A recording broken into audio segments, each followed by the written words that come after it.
अब हम अपने थर्ड लर्निंग आउटकम डिस्कस करते हैं, जो कि है general equation for bridge balance. Start. So students, अब हम यहाँ पे बात करें general equations for bridge balance in AC bridges. ठीक है, जिसमें अगर हम देखें तो इसमें 4 आर्म है, चारों आर्म में आपका एक एक इंपेडेंस कनेक्टेड है। ठीक है, जिसमें आपका रेजिस्टेंस एंड इंडक्टेंस कनेक्टेड है। ठीक है, तो अब यहाँ पे बात करें कि जो R1 और L1 है, इसका सीरीज कॉम्बिनेशन को हम आर्म 1 का इंपेडेंस कहेंगे। सपोज हमने इसको Z1 बोल दिया। ठीक है, जो आर्म 2 है उसमें R2 और L2 के सीरीज कॉम्बिनेशन को हमने Z2 बोल दिया। जो R3 और L3 है उसके सीरीज कॉम्बिनेशन को हम Z3 बोलेंगे, और जो R4 और L4 है उसके सीरीज कॉम्बिनेशन को हम Z4 बोल देंगे। ठीक है, तो अब यहां पे क्या है कि आपके चारों आर्म में 4 इंपेडेंसेस कनेक्टेड है, Z1, Z2, Z3, Z4। ठीक है, जब सर्किट थ्योरी में जब आप एसी सर्किट्स पढ़ते हैं तो एसी सर्किट्स में कुछ फंडामेंटल बताया जाता है कि कोई किसी भी इंपेडेंस जो कि आपका सिर्फ और सिर्फ रेजिस्टिव इंपेडेंस नहीं है, उसमें इंडक्टेंस और कैपेसिटेंस इफेक्ट में अगर इंक्लूड कर दिया गया है, तो उस टाइम पे जो आप जैसे अब यहाँ पे जो हमारे इंपेडेंसेस हैं वहां पे R1 और L1 यानी कि रेजिस्टेंस एंड इंडक्टेंस आपका इंक्लूडेड है, उनका सीरीज कॉम्बिनेशन है। तो यहाँ पे जो आपका Z1 है या जो भी इंपेडेंस है वो आपका एक फेजर क्वांटिटी है, और फेजर क्वांटिटी को आप दो तरीके से रिप्रेजेंट करते हैं। एक होता है आपका रेक्टेंगुलर फॉर्म, दूसरा होता है पोलर फॉर्म। तो अगर यहाँ पे जो चारों आपके इंपेडेंसेस है उसे अगर मुझे रिप्रेजेंट करना हो तो Z1 फेजर को अगर मैं पोलर फॉर्म में रिप्रेजेंट करूंगा तो इसका मैग्नीट्यूड होगा Z1 और इसका अपना कुछ ना कुछ एंगल होगा θ1। इसे अगर रेक्टेंगुलर फॉर्म में कन्वर्ट करें तो हम इसे लिख सकते हैं R1 plus J omega L1। Similarly अगर हमें Z2 को रिप्रेजेंट करना हुआ तो Z2 जो होगा वो होगा Z2 angle θ2, that is equal to R2 plus J omega L2। Z3 की अगर बात करें तो Z3 जो है वो होगा Z3 angle θ3, that is equal to R3 plus J omega L3। Z4 जो होगा हम उसे लिख सकते हैं पोलर फॉर्म में Z4 angle θ4 is equal to R4 plus J omega L3। ठीक है,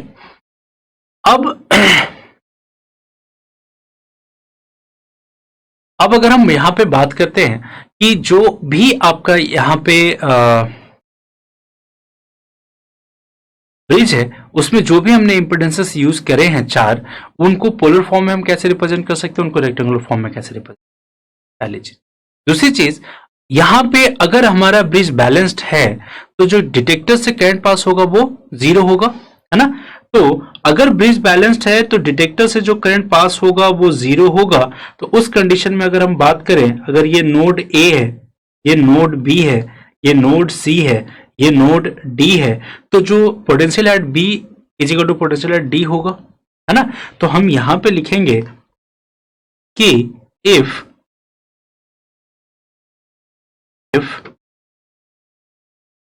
bridge is balanced,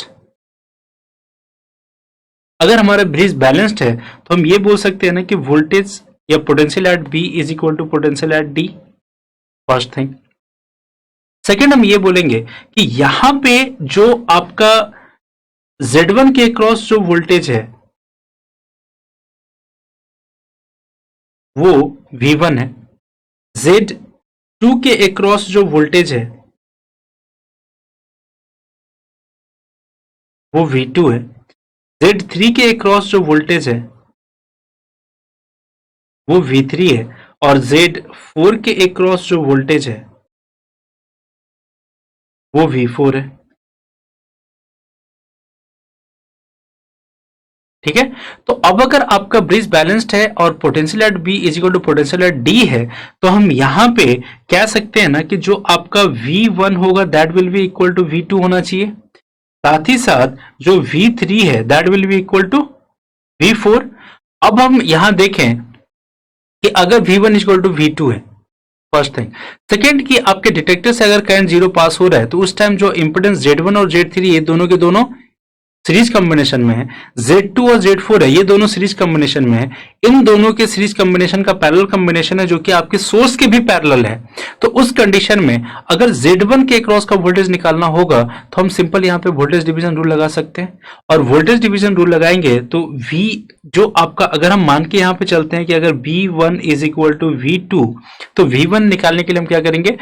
Z1 Z3 आपका सीरीज कॉम्बिनेशन है जिसके पैरेलल में एक वोल्टेज सोर्स VS अप्लाइड है, और आप वहां पे V1 का वैल्यू निकालना चाहते हैं वोल्टेज डिवीजन रूल से, तो हम यहाँ पे सिंपली लिख सकते हैं ना कि जिसके अक्रॉस का वोल्टेज निकालना है यानी Z1 अपॉन टोटल इंपेडेंस यानी Z1 plus Z3 into total voltage VS is equal to V2 यानी कि Z2 के अक्रॉस का वोल्टेज, तो Z2 अपॉन टोटल इंपेडेंस, तो यहाँ पे जो Z2 और Z4 है वो आपके सीरीज कॉम्बिनेशन में कनेक्टेड है, तो लिखेंगे Z2 plus Z4 into VS। ठीक है, अब चूंकि ये AC क्वांटिटी है तो इसका फेजर फॉर्म होगा, तो फेजर फॉर्म में अगर हम लिखे तो हर के ऊपर एक कैपिंग हमें करनी पड़ती है। ठीक है, ये आपको AC सर्किट में बताया जाता है। तो यहाँ पे Z1 Z3 VS इस पे हम कैपिंग लगा रहे हैं, यानी कि ये एक फेजर क्वांटिटी है। तो इस टर्म में अगर देखें तो दोनों साइड चूंकि VS है ये कैंसल आउट होगा, तो उसके बाद हम यहाँ पे क्या लिख सकते हैं, क्रॉस मल्टीप्लिकेशन करके impedance Z1 into impedance Z2 plus Z4 is equal to impedance Z2 into Z1 plus, तो अब अगर हम क्रॉस मल्टीप्लिकेशन करते हैं तो लिख सकते हैं Z1 Z2 Z1 Z4 is equal to Z1 Z2 plus Z2 Z3। अब अगर दोनों साइड देखा जाए तो Z1 Z2 दोनों साइड है तो ये कैंसल आउट होगा, तो फाइनली जो मिलेगा हमें वो मिलेगा Z1 Z4 is equal to Z2। तो ये हमारे पास मिला कि अगर हमारा ब्रिज बैलेंस्ड होगा तो ये उसका कंडीशन है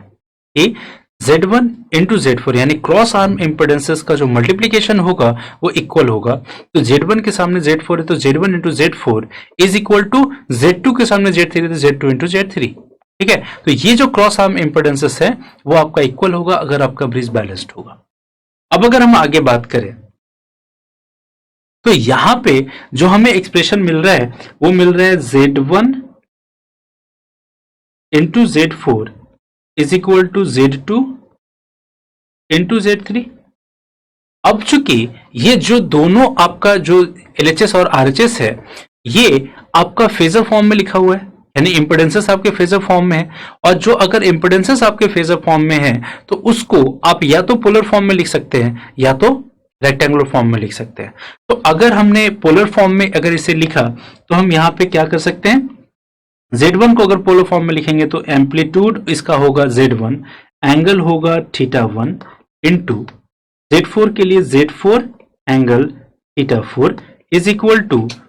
Z2 angle θ2 into Z3 angle θ3। अब अगर दो फेजर क्वांटिटी जो कि पोलर फॉर्म में है उसको जब आप मल्टीप्लाई करते हो तो आपको सर्किट थ्योरी के ऐसी सर्किट में ये पढ़ाया जाता है कि अगर दो फेजर फॉर्म जो दो फेजर पैरामीटर जिसको जो कि पोलर फॉर्म में रिप्रेजेंटेड है उसका जब मल्टीप्लिकेशन निकालते हैं कि तो दोनों के एम्पलीट्यूड का मल्टीप्लिकेशन होता है यानी Z1 इंटू Z4 और दोनों के एंगल का समेशन हो जाता है यानी angle θ1 plus θ4 that will be equal to Z2 Z3 का मल्टीप्लिकेशन है तो एम्पलीट्यूड का मल्टीप्लिकेशन होगा यानी Z2 इंटू Z3 और एंगल θ2 प्लस θ3। अब ये है कि अगर magnitude Z1 Z4 angle of θ1 plus θ4 is equal to magnitude Z2 Z3 angle θ2 θ3 ये बराबर है, ये बराबर तभी हो सकता है जब आपका एम्पलीट्यूड दोनों साइड का इक्वल हो, साथ ही साथ दोनों साइड का एंगल भी इक्वल हो। इसको एक छोटा सा एग्जांपल देख सकते हैं कि आप अगर एक साइड लिखो 3 एंगल 30 डिग्री और 6 एंगल 30 डिग्री, यहां पे भले एंगल सेम है बट मैग्नीट्यूड आपका सेम नहीं हो रहा है, तो आप इसे इक्वलिटी के साइन के साथ नहीं लिख सकते। या फिर आप 3 एंगल 30 डिग्री और अगर 3 एंगल 60 डिग्री है तो इन दोनों को भी आप इक्वल नहीं लिख सकते, क्योंकि दोनों का एंगल चेंज हो रहा है। ठीक है, क्यों? क्योंकि अगर आपको याद हो तो किसी भी अगर जो आपका फेजर टर्म है, अगर उसको आपको पोलर फॉर्म, अगर सपोज मान लो आपने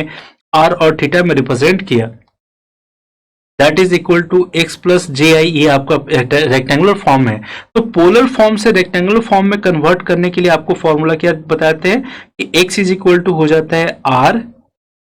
कॉस थीटा और वाई इज इक्वल टू हो जाता है आर साइन थीटा, है ना। तो इन दोनों में अगर देखो तो मैग्नीट्यूड सेम होने के बावजूद आपके एंगल के डिफरेंट होने के कारण कॉस थीटा और साइन थीटा का वैल्यू दोनों साइड में डिफरेंस हो जाएगा, जिसके कारण आपको दोनों का सेम रेक्टेंगुलर फॉर्म नहीं मिलेगा, इसलिए आप उसे इक्वल नहीं बोल सकते। तो उसी कॉन्सेप्ट के साथ हम यहाँ पे ये बोल सकते हैं कि अगर Z1 Z4 angle theta 1 plus theta 4 is equal to Z2 Z3 angle theta 2 plus theta 3 है, तो हम बोल सकते हैं कि आपका जो Z1 Z4 magnitude of Z1 Z4 equal to magnitude of Z2 Z3 होगा। और ये जो कंडीशन आता है, इस कंडीशन को बोलते हैं एम्पलीट्यूड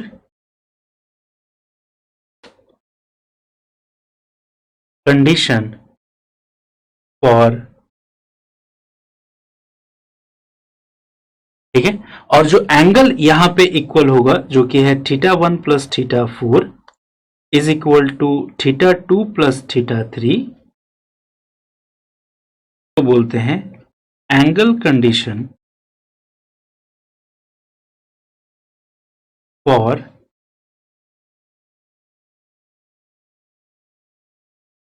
बैलेंस्ड एसी। ठीक है, तो ये आपके amplitude condition and angle condition of balanced AC bridge यहां से निकल जाता है, पहली चीज। दूसरी चीज कि अगर ये जो आपका बैलेंस इक्वेशन था Z1 Z4 is equal to Z2 Z3, अगर आप इसको रेक्टेंगुलर फॉर्म में कन्वर्ट करते तो सिचुएशन क्या होता। अब अगर सपोज हमारे पास था Z1 Z4 is equal to Z2 Z3, और ये अगर आपका रेक्टेंगुलर फॉर्म में अगर आप इसको रिप्रेजेंट करते तो Z1 को रेक्टेंगुलर फॉर्म में आप रिप्रेजेंट कर सकते थे R1 plus j omega L1, और ये हमने पहले डिस्कस कर लिया है। ठीक है, Z4 को हम रिप्रेजेंट करेंगे R4 plus j omega L4 is equal to Z2 आपका हो जाएगा R2 plus j omega L2 और Z3 हो जाएगा R3 plus j omega L3। अब अगर हम इनका मल्टीप्लिकेशन करते हैं तो हम लिख सकते हैं R1 जब R4 से मल्टीप्लाई होगा तो सिंपली हो जाएगा R1 R4 प्लस R1 का जे ओमेगा L4 से मल्टीप्लाई होगा तो उसे लिखेंगे जे omega R1 L4 plus j omega L1 का R4 से मल्टीप्लाई करेंगे तो लिखेंगे जे ओमेगा R4 L1, और जे ओमेगा L1 का जे ओमेगा L4 से मल्टीप्लाई होगा तो जे इंटू जे, जे स्क्वायर, और जे स्क्वायर का वैल्यू होता है माइनस, तो हम लिख सकते हैं minus omega square L1 L4। That will be equal to R2 का R3 के साथ मल्टीप्लाई करेंगे तो R2 R3, R2 का जे ओमेगा L3 से मल्टीप्लाई करेंगे तो हम लिखेंगे जे ओमेगा R2 L3, जे ओमेगा L2 को R3 से मल्टीप्लाई करेंगे तो हम लिखेंगे जे ओमेगा R3 L2, और जे ओमेगा L2 को जे ओमेगा L3 से मल्टीप्लाई करेंगे तो J J J square that is equal to -1 is omega square L2 L3। ठीक है, अब इस पूरे इक्वेशन को अगर हम, चूंकि रेक्टेंगुलर फॉर्म में रिप्रेजेंटेड है, तो इसका एक पार्ट रियल पार्ट होगा, दूसरा इमेजिनरी पार्ट होगा। तो दोनों इक्वलिटी के दोनों साइड में अगर हम रियल पार्ट और इमेजिनरी पार्ट को अलग अलग करें तो हम क्या लिख सकते हैं, लेफ्ट साइड में रियल पार्ट जो है वो है R1 R4 minus omega square L1 L4, और जो आपका इमेजिनरी पार्ट है हम उसे लिख सकते हैं प्लस जे ओमेगा। अगर हम कॉमन ले लें तो बनेगा R1 L4 plus R4 L1। Equality के राइट साइड में अगर जाते हैं तो जो आपका रियल टर्म है वो होगा R2 R3 minus omega square L2 L3, और जो इमेजिनरी टर्म है उसे हम लिख सकते हैं जे ओमेगा कॉमन करके R2 L3 plus R3 L2। तो अब जैसे हमने पहले डिस्कस किया था कि जब आप पोलर फॉर्म में होते हो तो दोनों साइड इक्वल होने के लिए उसका एम्पलीट्यूड और एंगल दोनों ही सेम होना चाहिए। उसी तरीके से रेक्टेंगुलर फॉर्म में आपका अगर ये लेफ्ट साइड और राइट साइड एक दूसरे के इक्वल है तो इस पे एक मैंडेटरी कंडीशन ये निकल जाता है कि दोनों साइड में रियल टर्म इक्वल होंगे और इमेजिनरी टर्म इक्वल होंगे। यानी वहां से हम लिख सकते हैं कि फॉर